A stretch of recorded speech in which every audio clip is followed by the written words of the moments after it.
I'm going to be talking today about the current culture of really toxic masculinity, this idea that men are confined to very specific ways of being and very specific emotions. Women are also, but we're talking about men today, and the way that our society and our families and our religions and our groups send a message that men are supposed to be strong and tough, and a message that they really aren't supposed to have the tender feelings like sadness or fear. So I want to debunk the myth right away, because what we know is that men and women and everything in between have the same 7 core emotions. We all have anger, fear, sadness, disgust, joy, excitement, and sexual excitement. These are pre-wired in the middle of the brain. We come out, we're born with all these individual core emotion programs, if you will, ready to go. And what's important to know is that these core emotions are really vital to not only survival. Their purpose is to help us survive and thrive in life, but emotions have a physics to them that if they get suppressed, it puts like a pressure or a stress on the mind and body. So not only is the current culture of masculinity that's been going on, for hundreds and hundreds of years, problematic in terms of relationships, but it is problematic in terms of the cost to emotional and physical health on men.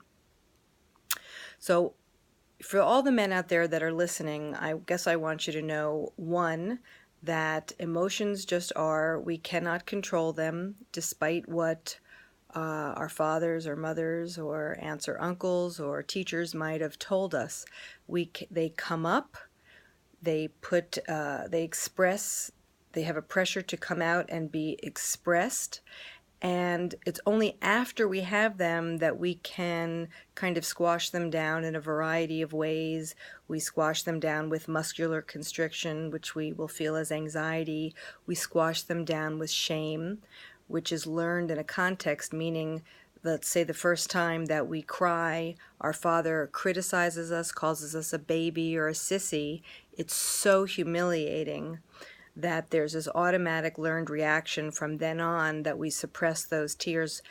When we feel them coming, we feel a shame, and we make sure they don't come up so that we're not embarrassed, or worse, really mortified.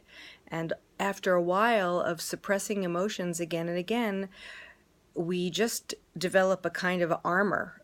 We forget that we even have them, and we start to develop symptoms of blocked emotions. And these symptoms can be high blood pressure, they can be autoimmune diseases.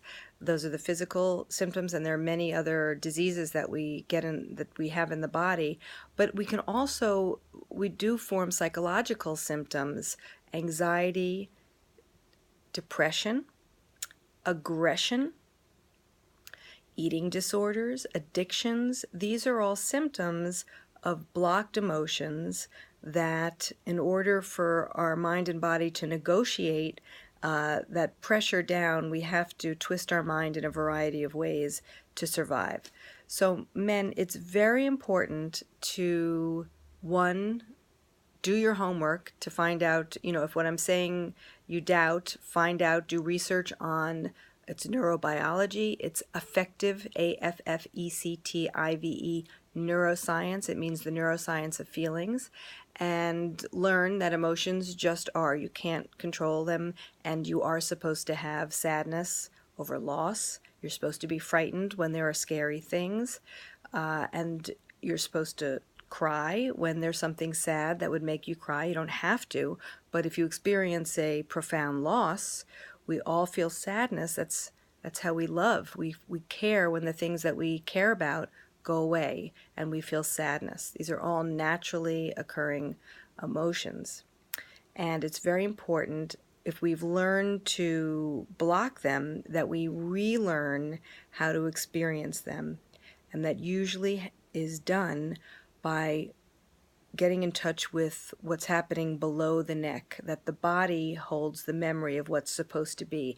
And it's through the body that we begin to sense our core emotions again in this kind of meditative, focused way.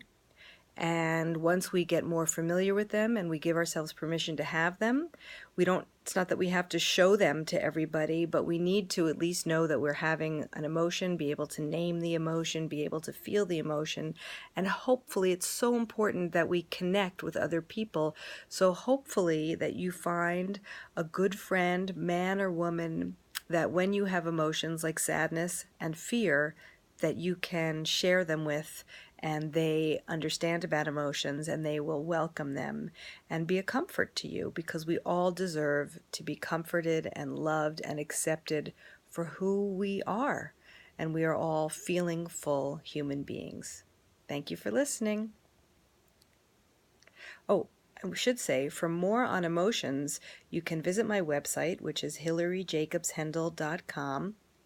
or thechangetriangle.com. The Change Triangle is the tool that I teach people how to understand their emotions and what emotions are. And I've even written a book for the general public called It's Not Always Depression, Working the Change Triangle to listen to the body, discover core emotions, and get in touch with your authentic self. And that's the name of the game. That's what makes us feel good in life, feel emotionally and mentally healthy, and helps us thrive to meet all the challenges in life. And there are many challenges, so we need lots of tools. And nobody teaches us these things when we're younger. So that's why it's important to take it upon ourselves to understand emotions and learn how to be with them. Thanks a lot. Bye-bye.